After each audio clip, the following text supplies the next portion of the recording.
¿Qué tal? ¿Cómo está? Un gusto saludarlo nuevamente en este espacio de análisis Catalejo, que es una coproducción de Canal 44 del Centro Universitario de Ciencias Sociales y Humanidades, el CUCH, de la Universidad de Guadalajara.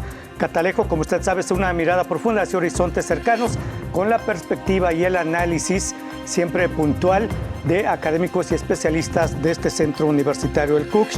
Y bueno, en esta ocasión vamos a hablar de temas en materia de seguridad o inseguridad. Siempre depende de cómo miremos este problema. Grave problema en México y partiendo de una pregunta simple que responderán nuestros invitados. ¿Puede pacificarse México, tomando en cuenta los altos niveles de inseguridad que hay en el país? Se tomará la experiencia, y aquí hablarán ellos, de lo que han hecho naciones que han pasado por situaciones muy complicadas, como México, ellos no lo van a decir, Italia, España, Rusia y Colombia, si nos da tiempo, por supuesto, que han pasado por situaciones difíciles en materia de seguridad. Y para hablar de ello está con nosotros la doctora Silvia Patricia López González. Ella es coordinadora de la licenciatura en Criminología del CUCH. Doctora, bienvenida, gracias. ¿Qué tal? Gracias por la invitación. El doctor Jaime Tamayo, jefe del Departamento de Estudios sobre Movimientos Sociales del CUCH. Doctor, bienvenido, gracias. Gracias, Toño, un gusto siempre por estar aquí con nosotros. Contigo. Y el doctor Antonio Gil Font, profesor investigador del Centro Universitario de Tlajomulco, coordinador de la licenciatura en Construcción de la Paz y Seguridad en Tlajomulco. Doctor, bienvenido, gracias. Muchas gracias, es un placer. Bueno, hay un grave problema, ustedes saben también, problema o graves problemas de inseguridad. Este es el sexenio, y no voy a entrar en cifras en esta ocasión, pero simplemente voy a dar datos puntuales. Es el sexenio ya más violento de la historia, el triple de asesinatos que con Calderón, el doble que con Peña. México es catalogado como el país más peligroso para periodistas, más de 60 han sido asesinados en esta administración. Los asesinatos de mujeres son alarmantes, hay un récord histórico también en feminicidios. Este gobierno abandonó hace mucho la apuesta por mejorar las policías del país. Se desplomaron presupuestos para las policías locales, faltan controles de confianza, programas para capacitar corporaciones estatales, se despreciaron ya 6 años de una reforma en materia policial, se aniquiló la cooperación con autoridades estadounidenses y europeas también, se despreció la experiencia internacional de procurar una policía civil y se entregó toda la responsabilidad ahora a los militares. Los militares tienen todo, ellos se disfrazaron de policías, pero obviamente los resultados siguen siendo negativos. Y bueno, se puede pacificar México con todo este escenario, y me faltaron algunas otras cosas, pero bueno, ¿se puede pacificar México, doctora Silvia Patricia López González? Sí, bueno, pues muchas gracias nuevamente por la invitación. ¿Se puede pacificar? Pues claro que se puede pacificar, ¿no? La pregunta quizá yo la llevaría a cómo podemos pacificar, ¿no? Porque vemos ahí ejemplos, como lo comentábamos hace un momento, mano dura o una propuesta más de educación.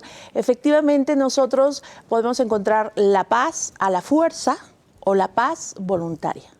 La paz voluntaria es aquella donde el ciudadano se compromete a efectivamente respetar al otro, ¿no? El Estado se compromete a asegurar esas libertades que tiene el ciudadano, libertades fundamentales. Entonces, ¿qué nos va a costar la paz? ¿Cómo podemos encontrar esa pacificación? Yo pienso que sería la pregunta, porque la militarización no es la forma, no es el camino. Creo que es muy importante resaltar, los ciudadanos queremos paz, pero ¿a costa de todo? ¿El Estado entonces puede intervenir en cualquier momento en nuestra esfera jurídica para alcanzar la paz? La respuesta es no, evidentemente. Muchas gracias, doctora. Y bueno, es que cuando yo hablo de los años desperdiciados hay que recordar esa política de abrazos no balazos, que es totalmente un fracaso ya. Y bueno, el crimen organizado se empoderó, ahora tiene el descaro de operar electoralmente incluso de la mano del gobierno. Y una muestra es el juicio contra García Luna, que ahora ya salieron que hasta quienes están en altos mandos de este país recibieron sobornos para campañas, ¿no? Pero bueno, ese no es tema, no lo vamos a analizar en esta ocasión, pero el ejército se dedica ya a los negocios y de la seguridad parece que nadie se encarga. Doctora, así está el panorama del país, pero yo partiría, ¿qué han hecho otras naciones? Por ejemplo, Italia, que estuvo en graves problemas así. Bueno, nada más primero, yo creo que hay una exageración de tu parte definitivamente, como muchas veces como siempre, doctor. Sí hay una incorporación de elementos militares a un modelo de policía militarizada como está sucediendo en muchas partes del mundo, que es la Guardia Nacional, pero no es el ejército. Hay una serie de matices que habría que tomar en cuenta. Lo otro es que, lo hemos visto en otros momentos, hay una tendencia ya a la baja Y por otro lado, todo esto viene por lo menos desde con Calderón, aunque el ejército lo metió Zedillo a la calle. Por supuesto. Y desde Zedillo se metió sin reglamentarse, violando la Constitución. Ahora lo que pasa es que ya hay una serie de normas y modificaciones incluso constitucionales que permiten que intervengan en esas materias. Podamos no estar de acuerdo, al menos ya está regulado, porque de otra manera pues simplemente entraba y hacía lo que le diera la gana porque todavía estaba en la ilegalidad. Bueno, al margen de eso, efectivamente hay varios procesos que se han vivido en el mundo diferentes y que sí han funcionado, otros a medias y otros están en desarrollo, ¿no? Como el último caso que mencionaste de Colombia. De Colombia. En el caso de Italia, más o menos está resuelto, más o menos, porque la mafia sigue existiendo dentro de Italia. Acaba de caer un supercapo, ¿verdad? Pero ya no tiene el peso que tenía antes. Y aquí hubo una serie de elementos. Efectivamente, esto estuvo junto con pegado, y es el caso Mateo también Messina ruso. Denaro, el Así capo.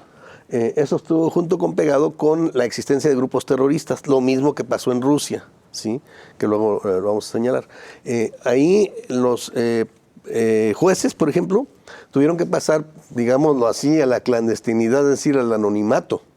Los jueces juzgaban, no sé si sigan juzgando con... Los jueces sin rostro. Los jueces sin rostro, precisamente para no ser víctimas de chantajes o de venganzas del crimen organizado o de los grupos terroristas.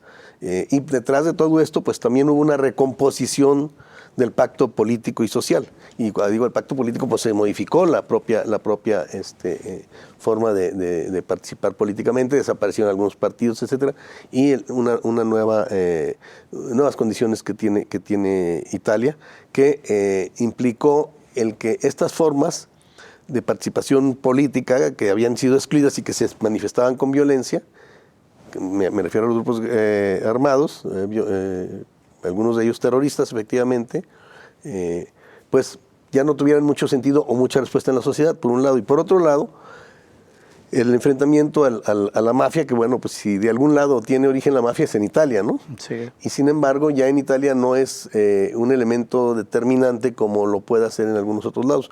Eso lo veremos en el caso ruso, ¿no? La mafia rusa en Rusia tiene un papel muy poco relevante y sigue siendo muy importante en Estados Unidos, en España, ¿no? Por ahí aparece todavía y en otras partes del mundo. Pero bueno. Muy bien, muchas gracias, doctor. Bueno, en Italia precisamente en diciembre se detuvo al presunto jefe mafioso más buscado de ese país, Mateo Messina Denaro, pero obviamente lo agarraron de allá, no hubo narcobloqueos ni nada. Yo quisiera pensar aquí si agarrara a uno de los altos narcos, ¿qué pasaría, no? Pero bueno, es otra situación. Doctor Antonio Gil Fons, en Italia se establecieron políticas educativas, el principio fue lo principal. Se construyó una educación antimafia con programas y políticas públicas antinarcotráfico, se apostó por educación contra la ilegalidad o educación a favor de la legalidad, sin vínculos partidistas, mirando en una educación hacia el futuro. Y también fue importante la movilización ciudadana a raíz del asesinato de 2 de los jueces en Italia. Fue así más o menos, doctor Antonio Gil Fons. Es correcto. A ver, Italia en los años 80, 90, bueno, estaba en una situación tremendamente problemática, el asesinato del juez Falcone, los procesos de manos limpias, la corrupción imperante en la política, los vínculos con la mafia y demás.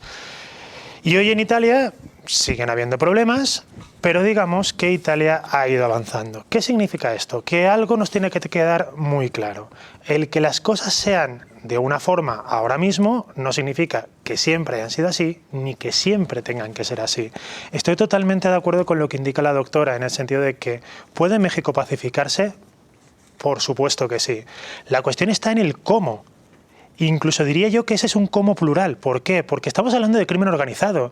Pero si le preguntas a gente, yo por ejemplo le pregunto a mis alumnos lo que haga el Chapo o deja hacer el Chapo en Estados Unidos o su cártel, en parte les da igual. Lo que les preocupa es que en su colonia no hay luminarias y que han asaltado a 4 en la misma esquina en el plazo de 2 meses, por poner un ejemplo. Y no es lo mismo la respuesta que se le puede dar al crimen organizado que la respuesta que se le puede dar a la delincuencia común. Con lo cual, cuando estamos hablando de construir paz y seguridad, estamos hablando de una respuesta integral, donde hay un elemento que puede ser un elemento de fuerza, que debe ser monopolio del Estado, pero donde también, como bien dicen Naciones Unidas, tenemos que hablar de desarrollo. tenemos que hablar de derechos humanos. Entonces, eso es fundamental y eso es en lo que han estado trabajando diversos países. El caso de Italia no era solamente una lucha policial, sino era también cambiar una cultura, políticas educativas, políticas de desarrollo y un largo etcétera. Pero además voy a señalar algo que es bastante interesante y quizás polémico. El que fue el jefe de la inteligencia española, del Centro Nacional de Inteligencia, Javier Díaz Callar, él en uno de sus libros afirmó claramente que gente del servicio de inteligencia italiano se reunía con gente de la mafia. ¿Para qué? Como un elemento de control de amenazas yihadistas, fundamentalmente. Entonces, en Italia, en Italia se ha dado el caso de que el Estado ha combatido la mafia, pero en otros elementos ha habido una convivencia en busca de controlar otras amenazas mayores. Ahí lo dejo. Muy bien, muchas gracias. Vamos a hacer una pausa breve. Regresamos en la emisión de hoy. Estamos hablando sobre problemas de inseguridad y respondiendo a una pregunta básica. ¿Puede pacificarse México? O como ya lo dijeron aquí nuestros especialistas, ¿cómo pacificar a México? Una pausa, ya volvemos.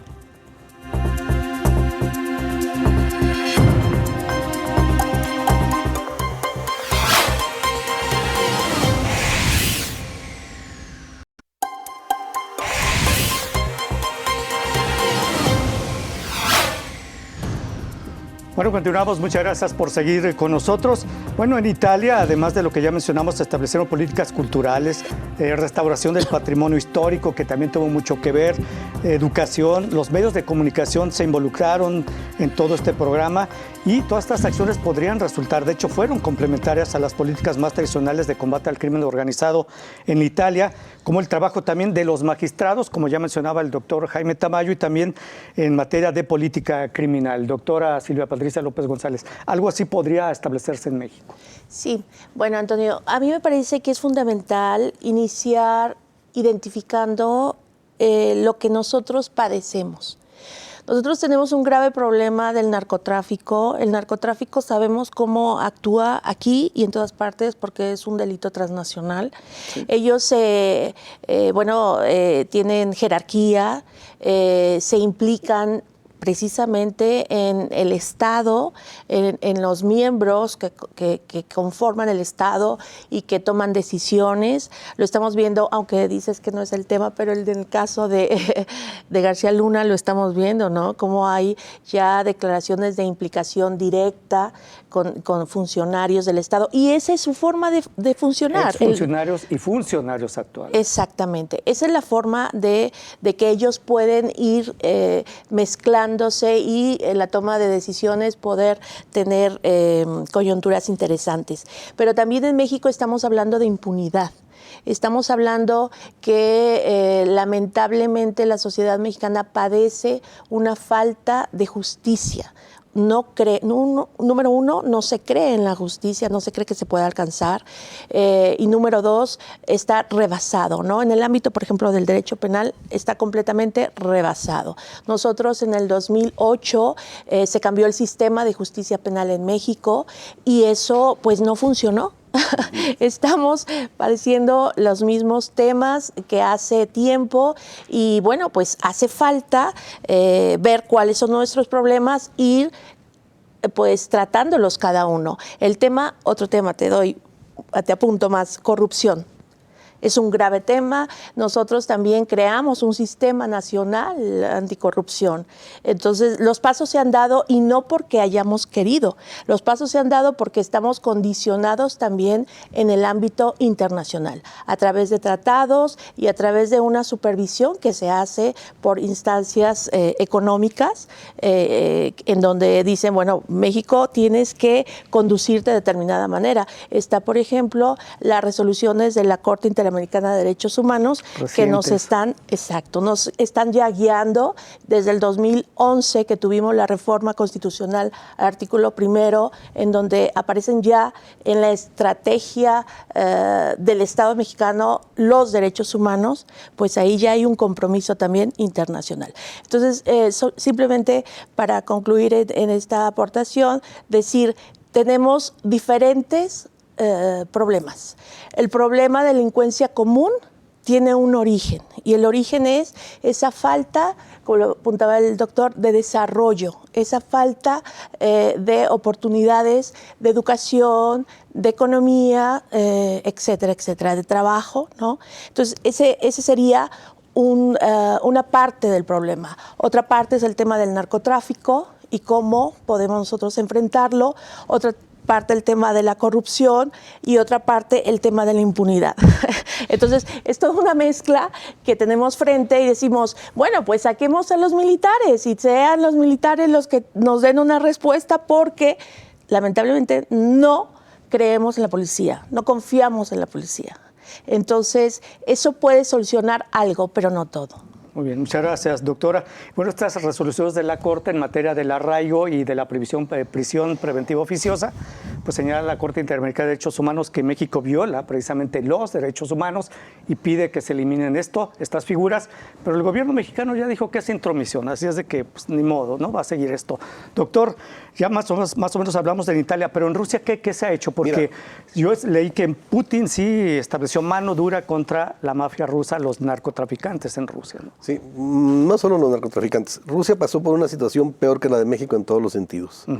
Se desmanteló el Estado, se eliminaron todos los derechos sociales, la gente se moría prácticamente en la calle porque les quitaron las casas, es decir, se las compraban baratísimas y al otro día habían multiplicado su costo.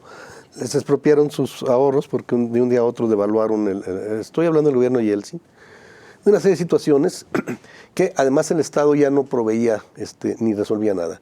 Entonces se creó un aparato que ya venía en buena parte o en alguna medida dentro de ciertas formas de corrupción dentro del socialismo tardío, digamos, ya en el momento de los últimos gobiernos, sobre todo al final del gobierno de Brezhnev y Andropov y mucho más todavía con Gorbachev.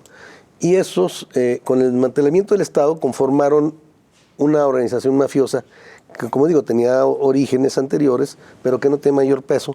Se dedicaban a actos pues, delincuenciales, corrupción, sobre todo, es decir, venta de productos en el mercado negro, cosas así.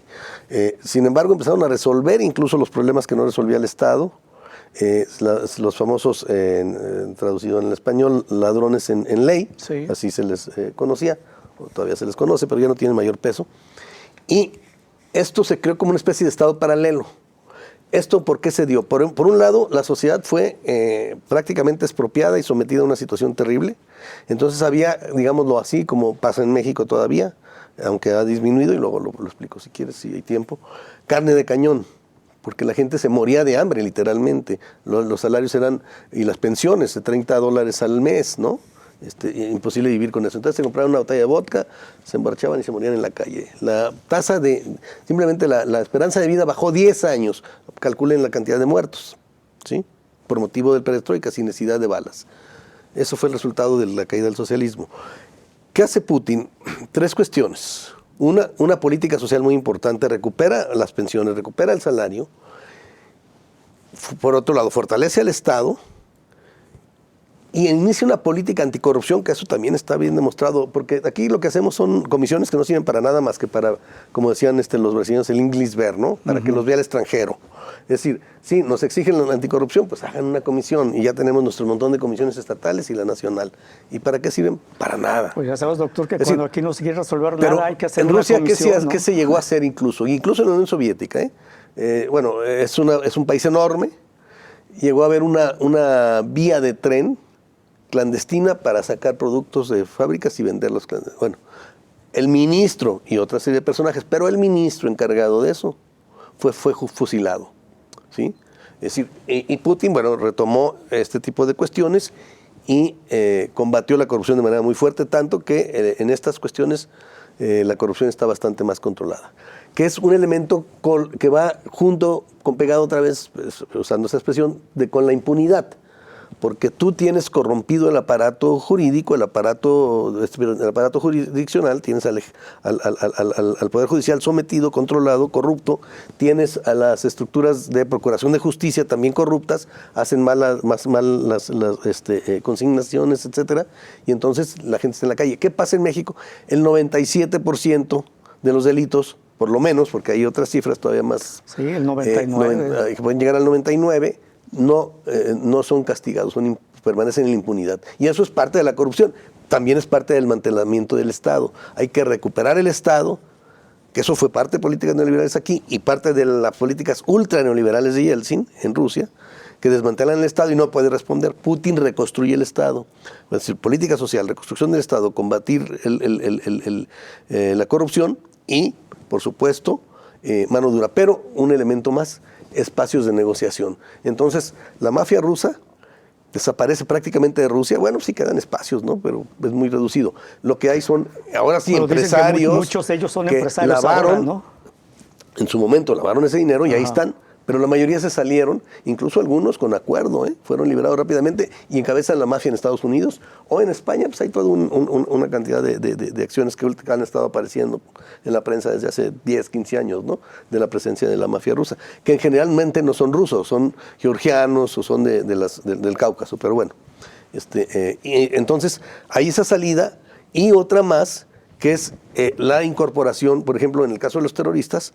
Chechenia estaba la situación en guerra prácticamente, Putin actuó con mucha firmeza, lo acusaron de violar derechos humanos, etcétera, pero a la vez negoció con el ala más moderada y los incorporó al gobierno. Y entonces, precisamente, Chechenia es el lugar donde quizá Putin tiene en este momento el mayor apoyo, a pesar de haber sido precisamente la más secesionista y de todas las regiones dentro de la Federación Rusa. Muy bien, muchas gracias, doctor. Bueno, de hecho dicen que con la llegada de Putin al poder en 99, los Borisakone, ladrones de ley, así se dice en ruso, ¿no? Borisakone. Muy bien, ya dejaron de operar prácticamente. Vamos a hacer una pausa breve, regresamos.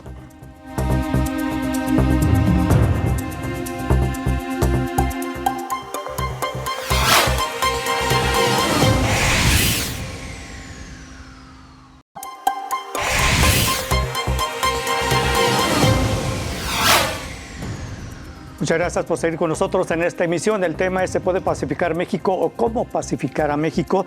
Bueno, ya estamos escuchando lo que se hizo precisamente en Italia, lo que se hizo en Rusia y básicamente también pues en Rusia desde el 99, pues allá la mano dura de Vladimir Putin fue prácticamente cárcel o exilio. De hecho, en el 2005 decenas de jefes mafiosos abandonaron la República Soviética de Georgia en el Cáucaso y se instalaron en Europa, precisamente hasta la adopción de una ley muy dura por parte de Vladimir Putin. Doctor Antonio Gil Fons, esto es en Rusia y en España. ¿Qué se hizo precisamente? En España fue un proceso también muy interesante porque también en España se involucró la sociedad, al igual que en Italia participó mucho la sociedad.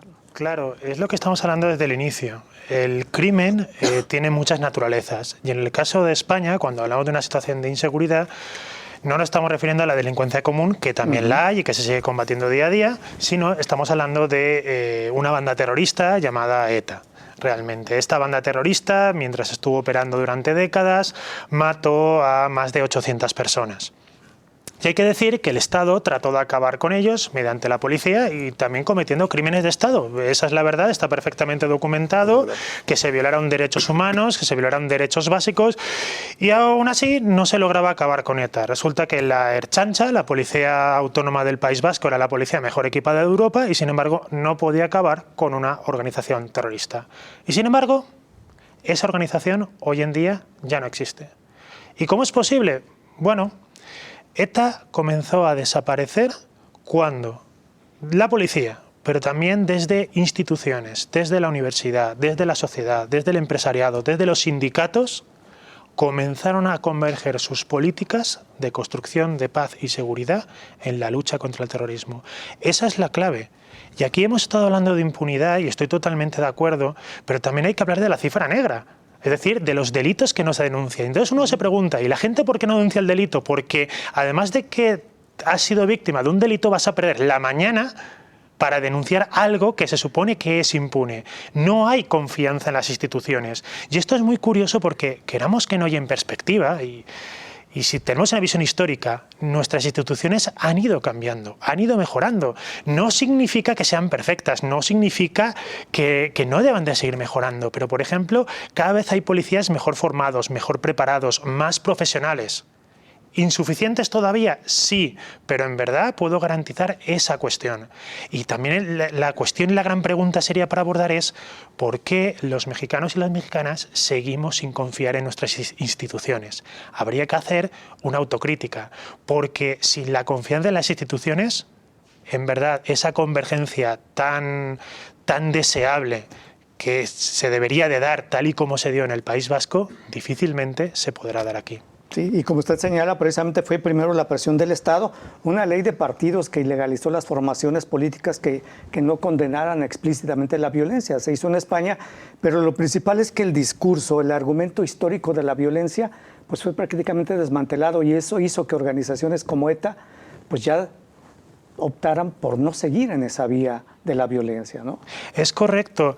Aquí lo más importante es que para defender aunque sea duro, pero para defender el Estado de Derecho y democrático, no podemos violar el Estado de Derecho y democrático. Esa es una verdad, porque si no caemos en el famoso poema de Martin Niemöller, de que uno puede permitir excepciones a la ley y que vayan a por los sindicalistas porque no soy sindicalista, o que vayan a por los comunistas porque no soy comunista, o que vayan a por los judíos porque no soy judío, y cuando vengan a por mí, no hay nadie para quejarse, ¿no? Este es un poema referido a la Alemania nazi. Y la Corte Interamericana de Derechos Humanos lo ha dicho claro. La prisión preventiva oficiosa viola los derechos humanos. Y estamos hablando, ¿no? Y estamos hablando de un instrumento del que se usa y se abusa en nuestro país. ¿Y qué hemos logrado con eso? Que sigamos teniendo unas cifras de crimen verdaderamente brutales. En Estados Unidos, para luchar contra el narcotráfico, Bill Clinton endureció las penas de cárcel. Se convirtió en el país con más presos por habitante. ¿Qué logró con eso?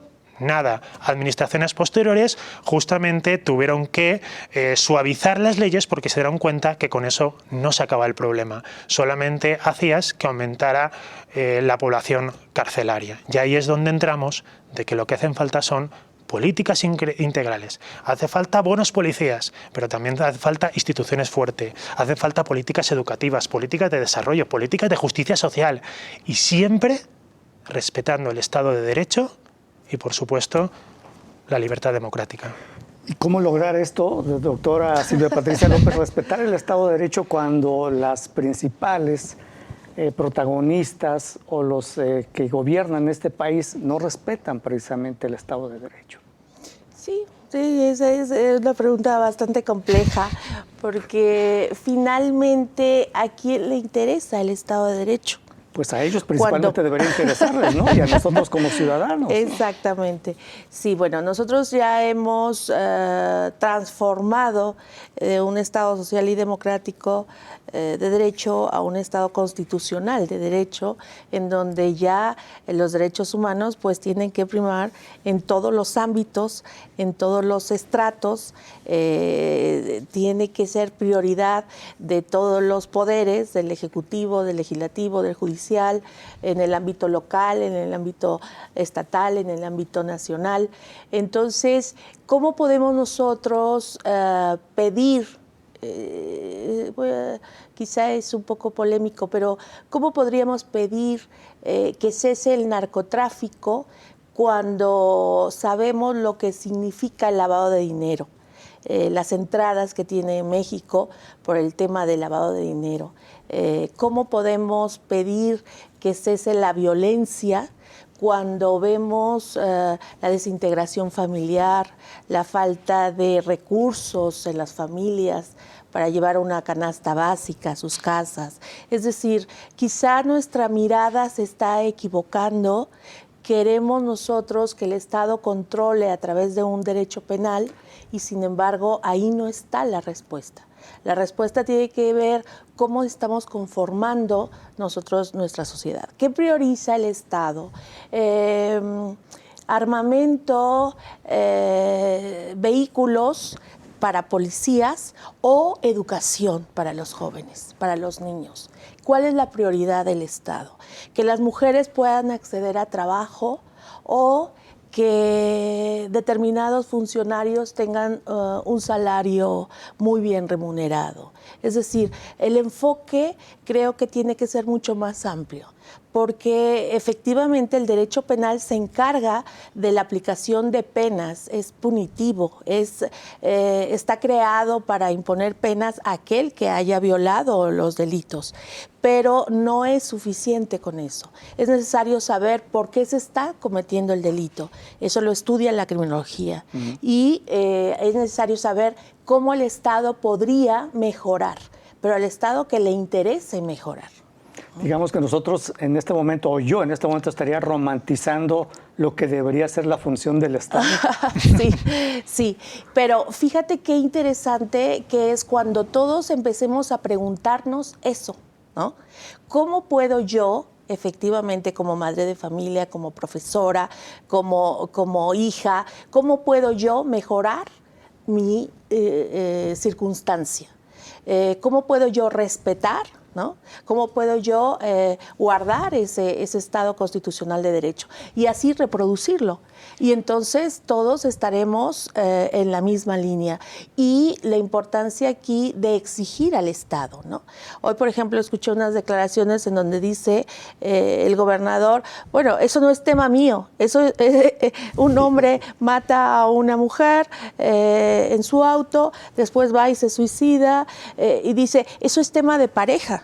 Bueno, hay que explicar. Dice que es un problema de la descomposición social, ¿no? Sí, pero que eso no es parte del Estado. No. Pues hay que decir que sí es parte del Estado. El Estado está comprometido a dar esa paz y esa seguridad social. Entonces hay que ver qué fue lo que causó ese incidente. Y ese incidente se multiplica, porque la violencia contra la mujer estamos viendo que es impresionante. Y los casos de desapariciones, que son los dos temas que más nos ocupan ahora, también es impresionante. 30 segundos, doctora. Sí, no, pues ya. Bueno, muchas gracias. Vamos a hacer una pausa breve, regresamos en esta emisión hablando sobre problemas de inseguridad y sobre todo estas preguntas. ¿Se puede pacificar México? ¿Cómo hacerlo? ¿Cómo pacificar esta nación? Ya volvemos.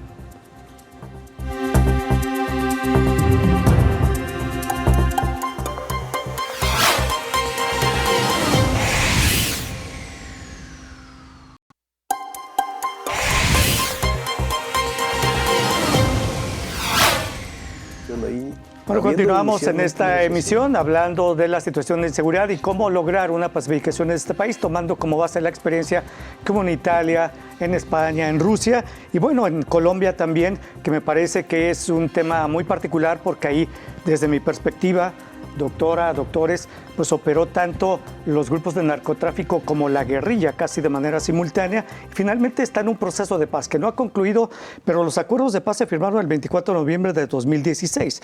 El objetivo fue poner fin a más de 50 años de un conflicto armado en Colombia que dejó más de 260,000 muertos y 6 millones de desplazados en todo el país. Doctor, una difícil situación en Colombia, sin embargo, ahí va, está avanzando. ¿Cómo lo lograron? Bueno, no lo han logrado, ¿eh? No, pero bueno, pues van a avanzar. El nuevo gobierno, el gobierno de Petro, sí asumió darle continuidad y profundizar esto. En el gobierno anterior, el de Duque, canceló prácticamente lo que se había avanzado y eso provocó que incluso grupos que estaban dentro de los que habían pactado el acuerdo, que eran nada más los de las FARC, terminaban saliéndose, por lo menos 2 grupos importantes y levantándose en armas. Lo que está haciendo Petro es recuperar esos grupos y incorporar a una fuerza militar muy importante, revolucionaria, que es el Ejército de Liberación Nacional, que no había sido finalmente incorporado, aunque había habido también diálogos en muchas ocasiones. Esto es un proceso y va a depender también de una sociedad que sea capaz de entenderlo, porque hay que recordar que la derecha se apoyó en que primero en una campaña durante el referéndum en contra de que se aprobaran los acuerdos, amenazando, asustando, y luego apoyándose en que la mayoría no estaba de acuerdo con los acuerdos, ¿no? Es decir, eso es una cosa tan absurda porque después se vio que eso pues solamente dañó incluso a la propia sociedad colombiana. Pero hay otros elementos. Yo ahorita que se hablaba del caso de ETA, y yo haría referencia al caso ruso también, tú decías del Estado de Derecho. Es que es fundamental reconstruir el Estado. Para hablar de Estado de Derecho tiene que haber Estado. Y para hablar de Estado de Derecho tiene que haber realmente capacidad del Estado de responder a la violación a los derechos por parte de sectores de la sociedad, porque si no, no funciona, y de imponer la legalidad. Entonces, en un país que desde la época de Calderón no ahora, de Calderón, estaba en el 97% de impunidad, donde Calderón cínicamente dijo en alguna ocasión que había esclavitud y que ahí estaba en la calle no sé qué, donde se traficaba con mujeres. En vez de enviar al ejército a tomar eso, porque en la Constitución, desde la primera Constitución, la esclavitud estaba estrictamente prohibida, ¿no? Es decir, eso te habla del nivel de descomposición del aparato del Estado, que no era capaz de resolver ni cuestiones tan elementales. Hay que reconstruir el Estado. Eso es lo que hizo, por ejemplo, Putin en Rusia. Y hay que hacer una serie de políticas para desmantelar las bases sociales, precisamente con una política social, para que no haya un atractivo a irse al crimen organizado. Pero hay que también tomar acciones como Estado para impedir que se mantenga los grupos terroristas o los grupos delincuenciales. ¿Qué pasó con ETA? ETA sí decidió disolverse. ¿Pero por qué? Porque le quitaron las bases sociales. No solo por la cuestión de la educación, porque el Estatuto del País Vasco sí reconoce una serie de derechos que era la demanda fundamental del pueblo vasco, que a su vez apoyaba en aquel momento, en la época del franquismo, a ETA. ETA cumplió un papel, como la cumplió en México la guerrilla, también en el paso a la democracia. No fue una conquista de los partidos, en alguna medida sí, pero en otra medida fue una conquista de los grupos armados. Y lo mismo podríamos decir en parte, el Estatuto del País Vasco, que es muy avanzado, reconoce ese nivel de autonomía. Lo mismo hizo Putin con Chechenia, le reconoce una serie de derechos y incorpora, como dije, a la ala más moderada y tiene gran apoyo. Y además persigue y acaba incluso en el exterior.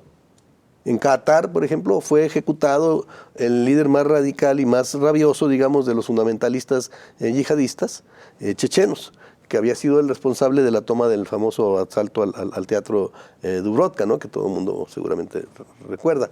Pero eso implica toda esta serie de medidas. Y en el caso de ETA no es tanto porque el Partido Popular, que había iniciado diálogos, luego se retiró.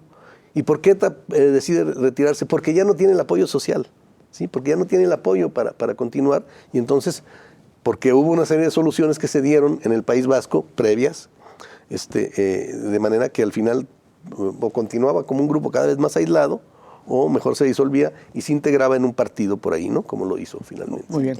Bueno, en Colombia también se creó una unidad para atención y reparación integral de las víctimas que fue creada precisamente para la atención y reparación de las víctimas del conflicto.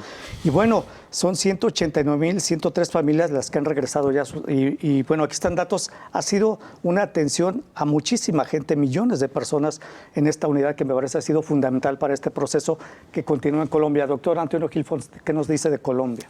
Bien, Colombia es el claro ejemplo de que construir la paz y la seguridad es tremendamente complejo. ¿Por qué? Porque tienes un proceso con las FARC que lo firmas, pero una parte de las FARC que se vuelve disidente, pero te sigue quedando el Ejército de Liberación Nacional y te pones a negociar con el Ejército de Liberación Nacional y te quedan a otros grupos armados o te queda sencillamente el narcotráfico o la delincuencia común.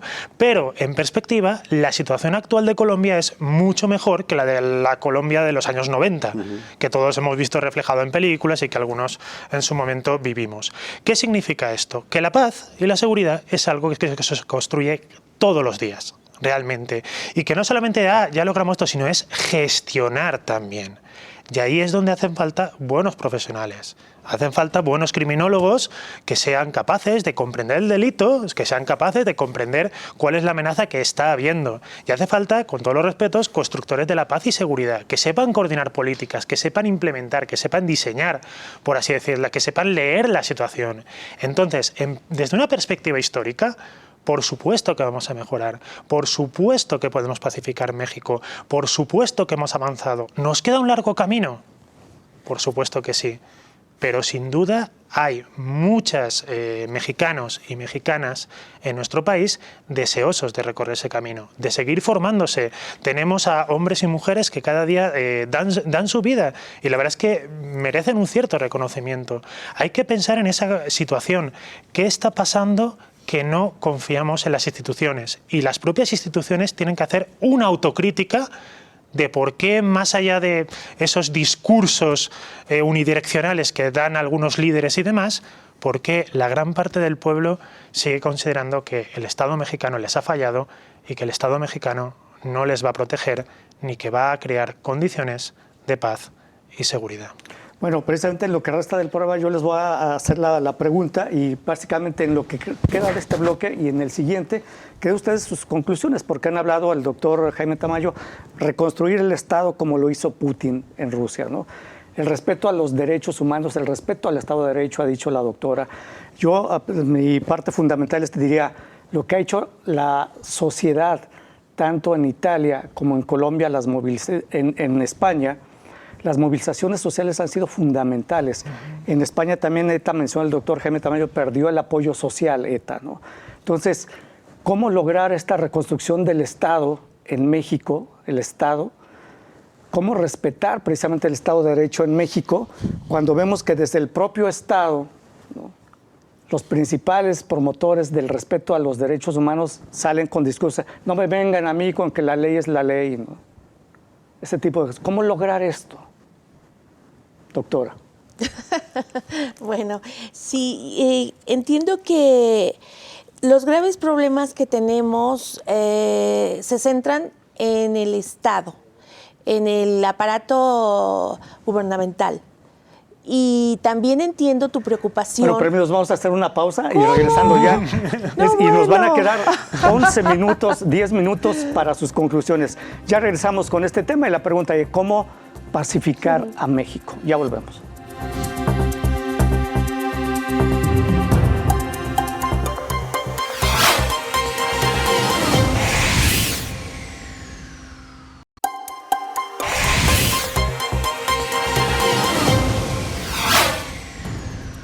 Bueno, la parte final ya de esta emisión y bueno, ahí está la pregunta, doctora, la dejé muy encarrilada con la solución a este problema, cómo reconstruir el Estado de Derecho cuando ni el propio Estado se respeta a sí mismo, viola derechos humanos y aparte en las movilizaciones sociales es el mismo Estado el que las descalifica diciendo que quieren dañar su proyecto y luego les organiza una contramovilización para reforzar el discurso del Estado. Sí. Comentaba yo que los problemas que hemos un poquito narrado, visualizado en este espacio, pues se refieren a esa mala actuación del gobierno, ¿sí? Una mala gobernanza, por así decirlo, lo dirían los politólogos, ¿no? Politólogos. Bueno, pero también entiendo perfectamente tu preocupación en relación al ciudadano. ¿Qué pasa con el ciudadano que finalmente no actúa, ¿no? En otros países, deja tú tema de mafia, de narcotráfico, de violencia. Cualquier funcionario que no cumple su obligación, inmediatamente es separado de ese puesto público. ¿Por qué? Porque la ciudadanía lo demanda. Y las comisiones de derechos humanos tienen el propósito de visibilizar a un mal funcionario que que se ha corrompido o que ha manejado de manera equivocada su función. Entonces, en ese momento se le separa porque hay un poder de la sociedad, hay un poder crítico social que es el que va a ser un contrapeso del Estado, de ese gobierno, ¿no? Entonces, yo creo que eso tiene que ver con la evolución democrática de la sociedad, tiene que ver con ese compromiso ciudadano. Entonces, qué bueno que demos pasos hacia ello.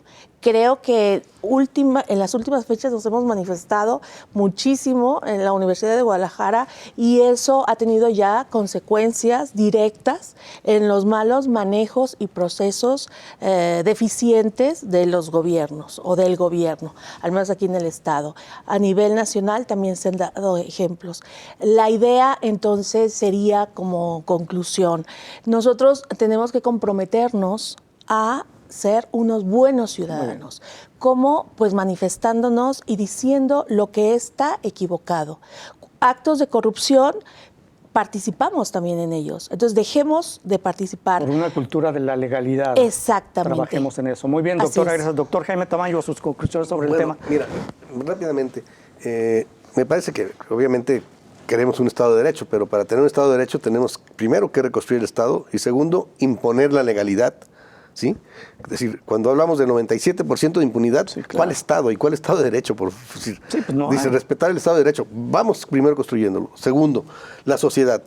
En una sociedad, bueno, se hablaba mucho del caso italiano y creo que podremos ver el caso incluso en Rusia hay otras condiciones, pero también podría expresarse una serie de cuestiones.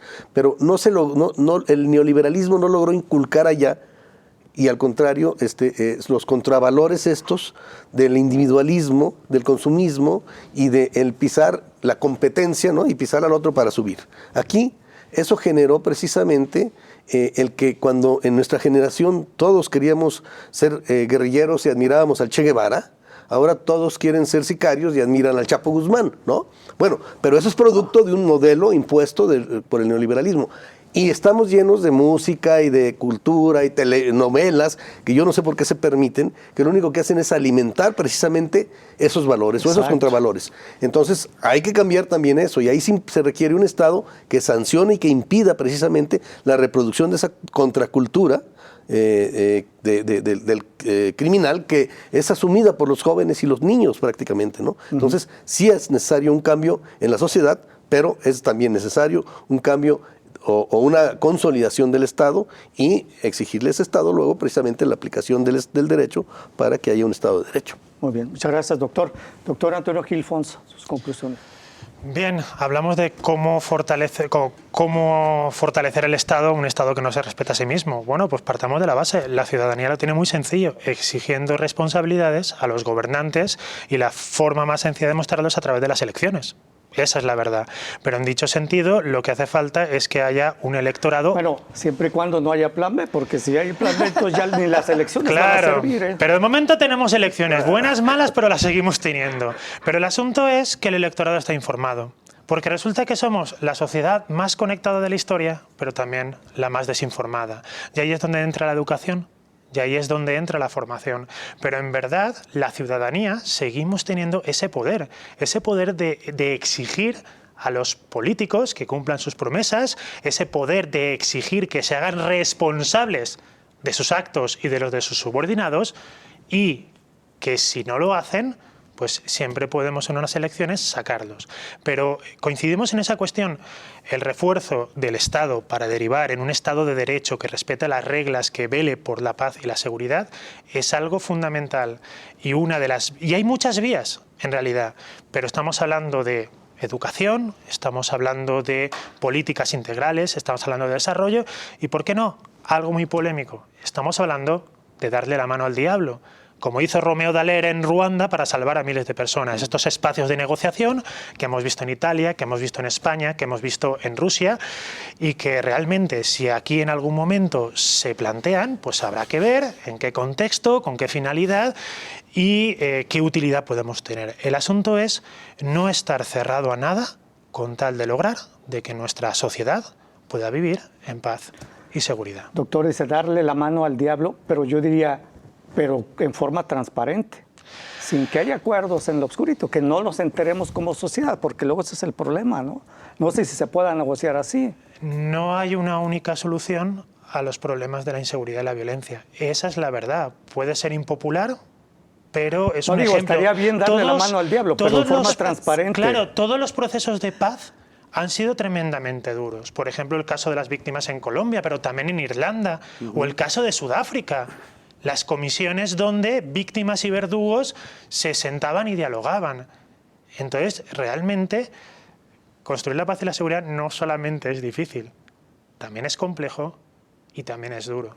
Pero en verdad merece la pena. Nos queda minuto y medio y básicamente, con el escenario que hay en México, yo les veo, ¿en México hay solución? ¿Realmente lo creen, doctora? Sí, y ahora, después de escucharles, creo que es desde la ciudadanía.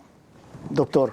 Sí, yo creo que se puede ir avanzando en la construcción de una serie de medidas, pero tener claridad precisamente qué es lo que hay que hacer y no descubrir el hilo negro. Hay que ver las experiencias que han funcionado. Yo digo, el caso ruso quizás es, en mi opinión, el que puede resultar mejor. Muy bien. Para el caso mexicano. Doctor, ¿hay solución? Por supuesto que sí. Muy bien. Pues les agradezco mucho su asistencia a esta emisión. Muchas gracias.